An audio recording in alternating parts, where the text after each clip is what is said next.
இவங்க பேங்க் கிட்ட இருந்து அந்த இஎம்ஐ வாங்குறாங்களா இல்ல லெண்டிங் பார்ட்னர்ஸ் கிட்ட இருந்து அந்த இஎம்ஐ இப்ப வாங்குறாங்களா? Mostly lending partners. Yes, lending பார்ட்னர்ஸோடைய மார்க்கெட் வந்து பர்சனல் லோன்ல இல்லாட்டி வந்து அதுக்கு கீழே வந்து எஜுகேஷன் லோன்ல, ஃபுட் டெலிவரி ஆப்ஸ்ல, பே லேட்டர் இதெல்லாம் தான் அவங்க வச்சிருப்பாங்க. யாரும் ஹவுசிங் லோனோ இல்ல லேண்ட் லோனோ கொடுக்க மாட்டாங்க. இல்ல எப்படியா இருந்தாலும் நீங்க பிளான் பண்ணி தானே அப்ப தம்பி, உங்களுக்கு எல்லா plan படி டீடைலும் எல்லாம் சொல்லிருப்பாங்க. நடக்காது. சொல்லலையா? இல்ல இல்ல நான் என்ன முதல்ல உங்களுக்கு லெண்டிங் பார்ட்னர்ஸ்னா நீங்க என்னன்னு புரிஞ்சு வச்சிருக்கீங்க? அதிகமா இன்ட்ரெஸ்ட் வாங்குறாங்க அப்படின்ற மாதிரி மீனிங். லெண்டிங் பார்ட்னர்னா உங்களுக்கு எக்ஸ்பிளைன் பண்ணுங்க. சார், எக்ஸாக்ட்டா லெண்டிங் பார்ட்னர்னா இப்போ நமக்கு வந்து கவர்மெண்ட் செக்டர்ல ஒரு சில பேங்க்ஸ் இருக்காங்க, பிரைவேட் செக்டர்ல ஒரு பேங்க்ஸ் இருக்காங்க. இந்த லெண்டிங் பார்ட்னர்ஸுங்கிறவங்க ரெண்டும் கிடையாது.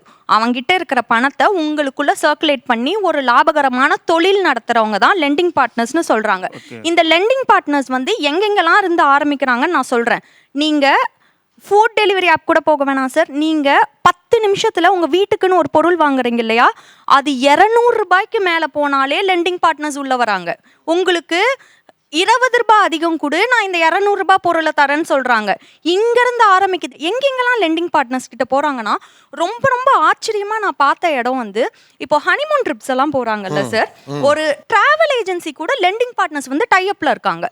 அப்போ சார், ஏன் சார் எல்லாரும் யூரோப் வராங்க ஒரு ஹனிமூனுக்கு, நீங்க ஏன் டவுன் கிரேட் பண்றீங்க? எங்ககிட்ட லெண்டிங் பார்ட்னர்ஸ் இருக்காங்க, 4 lakhs தான் பேக்கேஜ், நீங்க எடுத்துக்கோங்க. 5 வருஷம் லோன் கட்டுறாங்க.